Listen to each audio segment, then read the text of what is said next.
नमस्कार सभी को, मेरा नाम है अशोक वीर यादव एडवोकेट और मैं आप सभी के लिए लीगल एडवाइस पर वीडियोस अपलोड करता हूं, जो कि आप सब लोग उसको लाइक करते हैं, पसंद करते हैं, शेयर करते हैं और सब्सक्राइब भी करते हैं। और अब तक अगर आपने इस चैनल को सब्सक्राइब नहीं किया तो तुरंत लाल रंग का बटन प्रेस करिएगा और दूसरे लोगों तक भी जानकारी शेयर करिएगा और बेल आइकन भी प्रेस कर दीजिएगा। बहरहाल आज हम बात करते हैं कि पत्नी जो है वो किसी प्रकार से आपके ऊपर सेक्शन 498A 498A का केस दर्ज करा देती है। ये पत्नी को भी मालूम है कि मेरा केस झूठा है, मेरे साथ ऐसी कोई घटना नहीं हुई जिसमें कि मैं मारपीट, दहेज लेने जैसी चीज़ है वो लिखाई हैं। आज के समय में ऐसा है, हालांकि महंगाई है, ठीक है, लॉकडाउन के बाद महंगाई चरम सीमा पर पहुंच गई है, लेकिन आज के समय में ऐसा है कि कोई भी व्यक्ति, अगर वो व्यक्ति काम करता है या कमाता है या नौकरी करता है या कुछ भी धंधा वगैरह वो करता है वो, तो मैं ये मानता हूँ कि वो सफिशिएंट है अपनी कमाई में काफ़ी मतलब सही है, जो कि वो किसी भी प्रकार से अपनी पत्नी को टॉर्चर करके उसको वो कहे कि पैसा लेके आ मेरे घर से, और या फिर मुझे अपने पिताजी की संपत्ति में दिलवाओ, ऐसे कुछ चीज़ें करे। मुझे नहीं लगता ऐसा करता होगा, हो भी सकता है तो 1% लोग, ठीक है। और 1% लोग जहाँ पे भी करते हैं ना, वहाँ पर महिलाएं सह भी लेती हैं कि भाई चलो आज ना तो कल ये ख़त्म हो जाएगा। लेकिन जहाँ पर झूठ पनप जाता है या फिर सिर्फ और सिर्फ मन की भड़ास निकालने के लिए अपने पति पर या पति के परिवार पर सेक्शन 498A या फिर ऐसे कई संगीन अपराधों के साथ में केस दर्ज करा देती हैं महिलाएं, और उसके बाद उनको भी पता होता है कि मेरा केस झूठा है, और जब उनसे सवाल पूछे जाते हैं तो वो कहीं ना कहीं अपने उन सवालों से बचना चाहती हैं और सोचती हैं कि अब मैं अपने घर पर ही रहूं और मुझे कहीं जाने की आवश्यकता नहीं है। तो हालांकि उन्होंने अपना घर अपने आप ही खराब कर लिया, क्योंकि जिस परिवार पर उसने केस किया है वो परिवार कभी नहीं चाहेगा कि ऐसी बहू इस घर में आए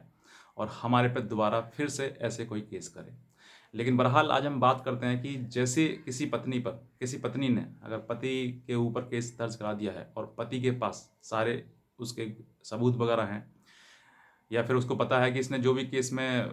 कोई एविडेंस वगैरह लगाया है वो झूठा है, हो सकता है मेडिकल उसमें झूठा फर्जी बनाकर लगवा दिया हो, या फिर किसी प्रकार से कोई डॉक्यूमेंट आपको लगता हो कि इसने जो कहा कि दहेज मांगा, मैंने इतना दहेज दिया, उसकी कोई लिस्ट वगैरह लगाई हो उसने, कुछ भी ऐसा एविडेंस जो कि झूठा आपको लगता है, या उसने सिर्फ पुलिस को गुमराह करने के लिए बनाया है, या फिर जो कंप्लेंट लिखाई है, यानी कि 498A में IPC में अगर ऐसी कोई कंप्लेंट लिखाई है, उसने कोई FIR दर्ज कराई है और उसको लगता है कि इसने जो है पुलिस को गुमराह किया, ऐसा कोई घटना आपके साथ में घटित नहीं हुई और ना ही आपने ऐसा कोई भी टॉर्चर उसके लिए पैसे दहेज मांगने के लिए या मारपीट अगर ऐसी चीज़ें आपने कोई नहीं करी हैं, तो आज मैं आपको बताता हूँ कि अगर ऐसी कोई झूठी कंप्लेंट या कोई झूठी FIR पुलिस द्वारा दर्ज कराई जाती है, अब पुलिस हो या कोर्ट में हो, सी डायरेक्ट आई हो, तो फिर आपके पास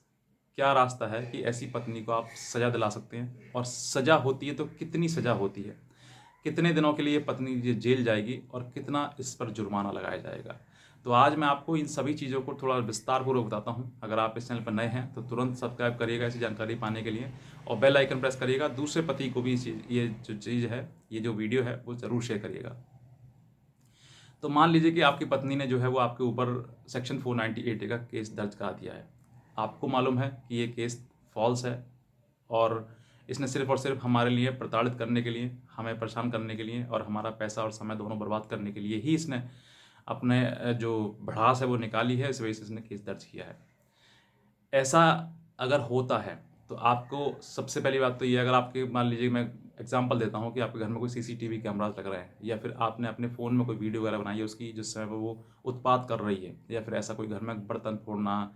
किचन में गाली गलौज करना, बड़बड़ाना, अपने आप में भर भर भर करना, ऐसे कुछ करना, तो आप ऐसी चीज़ें जो है अगर ये रिकॉर्ड कर लेते हैं, क्या फ़ोन कैमरे में या फिर CCTV कैमरा लग रहा है उसमें रिकॉर्ड हो जाती है, या फिर कोई अभी आपके पास में एविडेंस है, जिससे कि आप उस पुलिस को जिसके पास उसने ये FIR दर्ज कराई है उसको कन्विंस कर सकते हैं, तो पुलिस जो है उसके तहत IPC का सेक्शन 182 के तहत जो एक केस दर्ज कर सकती है कि उसने जो केस, क्योंकि बहुत सारे ऐसे केस हैं जिनमें पुलिस द्वारा ही FR लगा दी जाती है, यानी कि फाइनल रिपोर्ट, जब फाइनल रिपोर्ट ले जाती है कि इसने झूठा किया है, तो आपके पास भी राइट है कि आप उसके खिलाफ जो है 182 IPC की धारा जो है उसकी खिलाफ उसकी कार्रवाई करवाएं, और उसको कम से कम 6 महीने की सज़ा, 500 से लेकर 1,000 रुपये तक का जुर्माना उसके ऊपर हो सकता है। अगर वो 6 महीने, छोड़िए 6 महीने से ले 6 दिन के लिए भी अगर जेल चली गई ना, तो उसकी अकल जो वो ठिकाने आ जाएगी और वो समझ जाएगी कि हाँ मैंने गलत किया, और आज के बाद मैं क्या, मेरी कई पीढ़ी तक ऐसा गलत नहीं करेगी, क्योंकि जहाँ तक ये मैसेज जाएगा कि भाई उनकी पत्नी ने जो है ये केस दर्ज कराया, झूठा केस अपने पति और पति परिवार वजह से दर्ज कराया, और झूठ बोलने के चक्कर में, झूठ लिखाने के चक्कर में जो है वो पुलिस ने जो उसको उल्टी कार्रवाई कर दी उसके खिलाफ, और वो जेल चली गई। अगर ऐसा मैसेज सोसाइटी में जाएगा तो ऐसी बहुत सारी पत्नियां हैं, बहुत सारे परिवार हैं जो आज अभी तक शादी हुई नहीं है, अगर हुई है, हो गई है, तो वो सोच रही होंगी कि मैं अपने पति परिवार पर ये ऐसा केस करूं, तो फिर जो है वो करे, कभी कभी भी केस ऐसा करने की सोचेंगे भी नहीं। तो एक पति भी अगर ऐसा करता है, हालांकि हो रहा है लगातार ये, तो मैंने सोचा कि आप परिवार हैं, आपके पति हैं, आप पति हैं, तो आप अभी अगर आपके पास में भी ऐसी चीज़ें आती हैं, तो अगर 100 में से अगर एक पति भी मेरी वीडियो देखने के बाद अगर ऐसा करवा देता है, तो ये मैसेज समाज में इतना बुरी तरीके से फैलेगा कि समाज जो है खुद सुधरते चले जाएगा, और झूठा केस करने की सोचेंगे भी ही नहीं। तो ये मैं आपको बताता हूँ, क्योंकि पत्नियां जो है बहुत ज़्यादा इस तरह की चीज़ें कर रही हैं, और ऐसे झूठे केस जो है पतियों पर लगा रही हैं, जिससे अपनी भी ज़िंदगी ख़राब कर रही हैं और पति के परिवार वालों की भी ज़िंदगी ख़राब कर रही हैं। तो बहुत सारे ऐसे घर हैं, परिवार हैं जो आज मतलब बर्बाद हो चुके हैं, पैसा से, समय से, और अपना फिजिकली जो है, क्योंकि एक उम्र होती है संतान पैदा करने की,